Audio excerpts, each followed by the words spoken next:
Wisp Sports Radio, the voice of women in sport.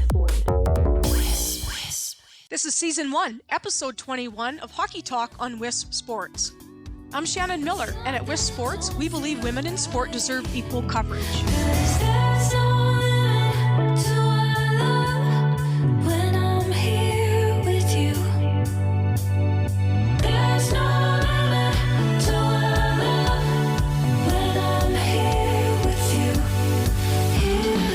I'm delighted to announce my sponsor, Yugo. Yugo is a company started up by two women who invented a great product that can be valuable to everyone. Let's hear more about Yugo. Have you ever thought you had the best protection for your phone only to find it failed?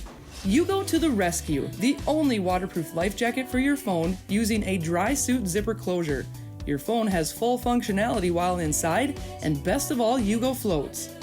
Use promo code HockeyTalk and check us out at yugowear.com. That is UGOWEAR.com. In today's episode, I will talk about quick transitional hockey, athlete self-sabotage, and coaching with emotion. Today's sidebar, excellent new commercial out by Nike called Dream Crazier. We're going to talk about that. And this week's drill of the week will be a tactical drill called 2v1 Drop. This drill will be posted on my Facebook page at Coach Shannon Miller on Thursday. Thank you for joining me. I'm honored to have my own hockey podcast show on Wisp Sports and to be part of the most popular and influential podcast organization for women in sports globally. Today's podcast is titled Quick Transitional Hockey and Tackling Fears. So let's talk about quick transitional hockey. It's something we all strive for as coaches and players. Quick transition hockey. It makes the game exciting for players, for coaches, and for fans and the media. It just makes the level of the game better. Quick transition is something coaches have been focusing on for years and continue to focus on the minute details of the game to make the game faster, more competitive, and more exciting. When we coach elite level hockey, we work to shorten the time period it takes to readjust from offense to defense and from defense to offense. That's what quick transitional play is all about. Adjusting from defense to offense or offense to defense. Quick transition. So it's all about shortening the time period by a second or two when you go offense to defense or vice versa. Coaches try to teach the athletes to know what they are going to do with the puck before they receive it. This is key for quick transitional play. Teach the athletes to know what to do with the puck before they receive it. Example, are they going to one-touch it to beat that first forechecker? No dust puck movement, one-touch pass. If you're in the offensive zone, are they setting themselves up for a one-timer shot? They're opening up, they've got their stick locked and loaded, and they're getting ready for a one-timer shot, and they're just anticipating that pass. Or are they in a situation where there's a little bit of traffic and they know they have to receive and get a quick release shot off? It doesn't matter if they're in their front foot, back foot, off balance. It just doesn't matter. Or stick handle. Are they in the defensive zone or in the neutral zone and a puck or a pass is going to come to them and they're going to have to quickly stick handle to beat that first forechecker, the closest pressure, and then move the puck. So these are things that take time. You can do it in practice and, of course, through video and into gameplay.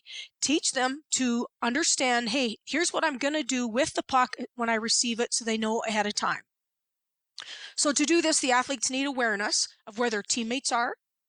They need to have awareness of where the closest opponent pressure is coming from. And they need to have awareness just about the general game situation that's occurring. If it's late in the game, early in the game, late in a period, protecting a lead, and what zone you're in, etc. So all of this takes some maturity and some coaching and some time, but it's really important if you want to have a quick transition game. So one-touch passing is key for quick transitional play. It decreases the time for the opponent to get into their defensive positions. So if somebody moves the puck to athlete one wants to move it quickly to athlete 2 or athlete 3. Really quick puck movement, no dust puck movement, and keep the defenseman rotating and never being able to get into position. Now, offensive transitional play aims to have quick change from defensive play to offensive play, and I just want to understand that and give an example. For example, if the defensemen are defending the rush in the neutral zone and your forwards are back checking, if you can create a turnover at your blue line Remember in earlier shows we talked about don't give them the river. So if we don't give them the river and we can create a turnover before that blue line in the neutral zone, whoever has the possession of the puck, and often it's a defenseman, quick puck movement up, no dust puck movement, up to the forwards or up to the D that might be joining the rush and get going on the attack. Let's say it is the defenseman defending the rush. There's a turnover. They get possession. No dust puck movement up the ice to transition quickly from defense to offense. And now the D should join the rush as well. Whatever defenseman is in the best position to join the rush and attack with the forwards, go. You want to catch the defenders off guard with this quick puck movement and quick transitional play. And when you're in the offensive zone, you want to catch the goalie off guard. You want to have the shots being taken while the goalie's moving and is off balance, the element of surprise. So, example, go back to what I just said earlier a few minutes ago. You're in the offensive zone. You should be expecting to receive the puck and know what you're going to do when you receive the puck because you have awareness of where you are, your teammates are, the opponents are, and the game situation that's evolving. So you want to receive and get the shot off quickly. Ideally, it's a one-timer shot, so the goalie is moving to take the shot and she or he is not set yet. They're a little bit off balance. It's more difficult for them to make the save and typically gives more rebounds. So you want to be able to shoot quickly. Ideally, a one-timer. If not, you want to receive and quick release. Receive and get the shot off quickly.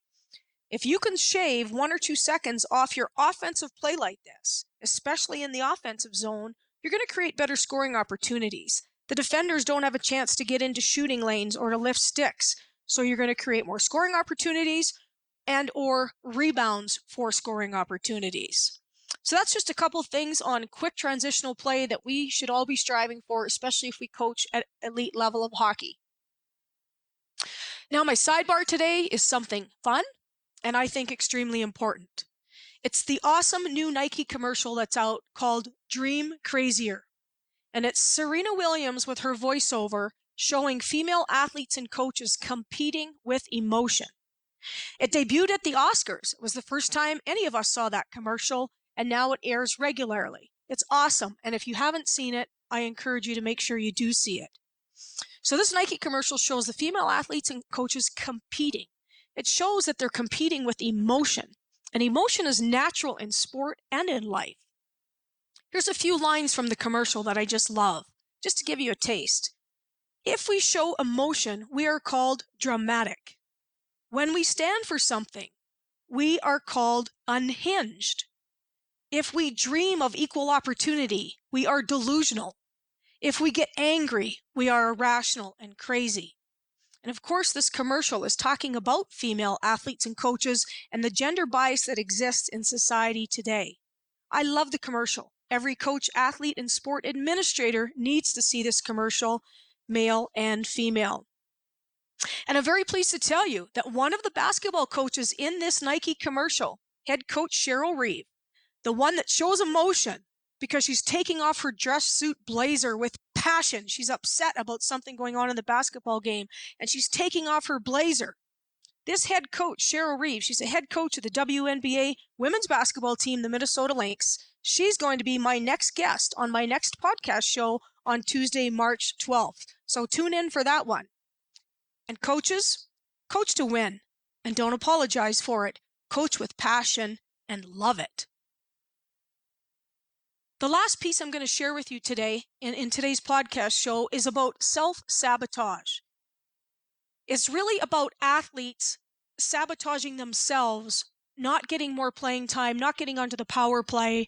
And it continues to be that way, even though you've extended yourself as a coach and as a mentor to help change their behavior. I get a lot of coaches emailing me about this topic and asking me for help. So I did a little research, and here's some of the research and just some of my own thoughts on this. So I titled it Self-Sabotage.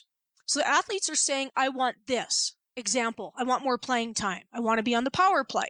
If it's a goaltender, hey, I want to start in more games and I want more playing time.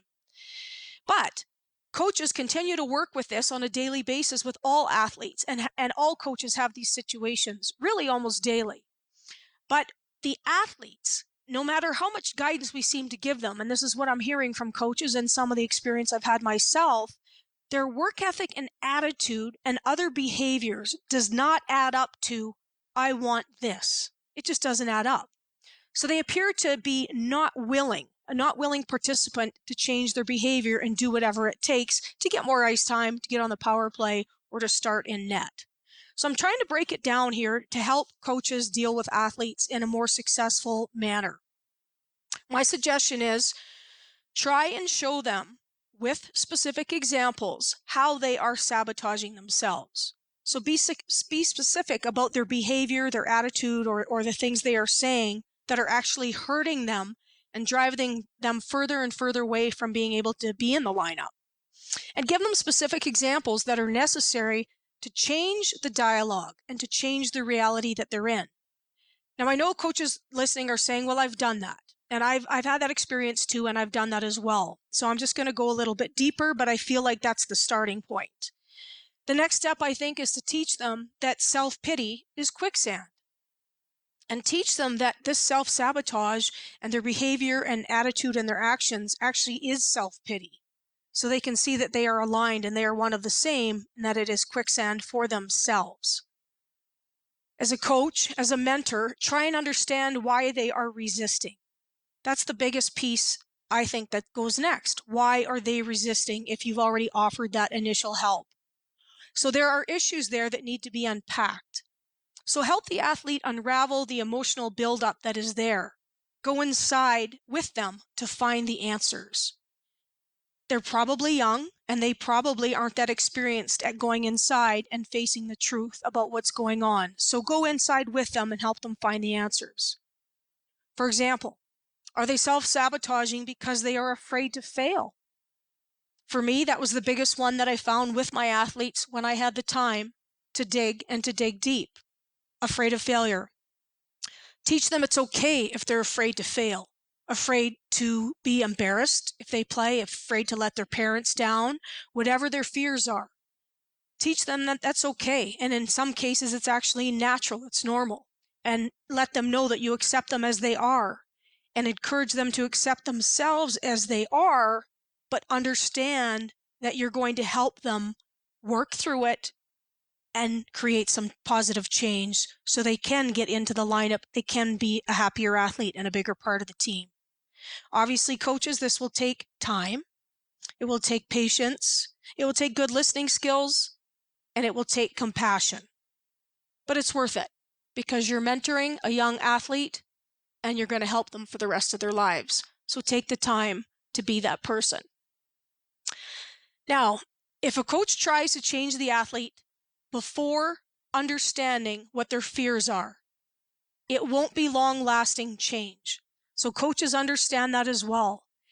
If we try to change the athlete's behavior before we actually understand what their fears are, it will not lead to long-lasting change. If an athlete tries to change their behavior before understanding what their fears are, it won't be long-lasting change. And we're striving for long-lasting change to help these athletes as people for the rest of their lives. So we need to go in there and understand what the fears are and help them unpack it. So I have a couple suggestions as well. I would encourage you to start with a list, 2 columns. On one side, have the athlete write down their own negative attitude, their own negative thoughts that they have, and their own negative behavior that they've displayed. Obviously, a line down the middle of the page, and on the other side, write down when they've been positive. Write down some of the positive attitudes that they've had and the positive behaviors that they had, so they see that it's not all bad. There's good and bad.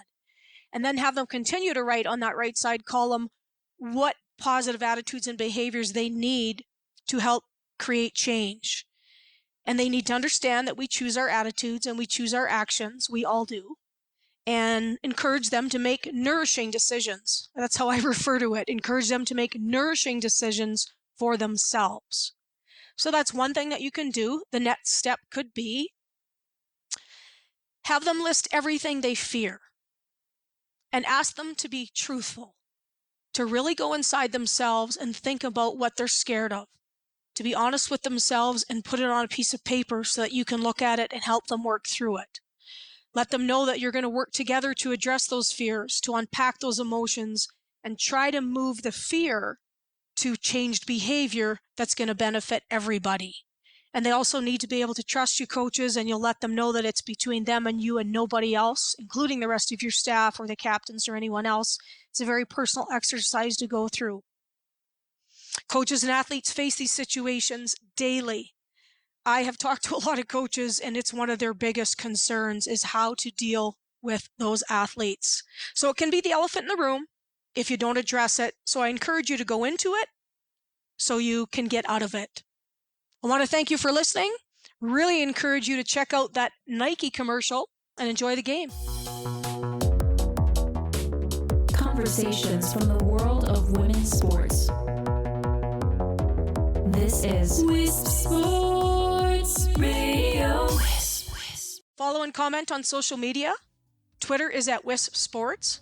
My Twitter is at Miller12Shannon. My Facebook and Instagram is at Coach Shannon Miller. My website is CoachShannonMiller.com. You can find links in the show notes for this episode at WispSports.com and find more coverage of women's sport. And thanks again to our sponsor. Please visit them at YugoWear.com. Thank you for listening and supporting women in sport everywhere.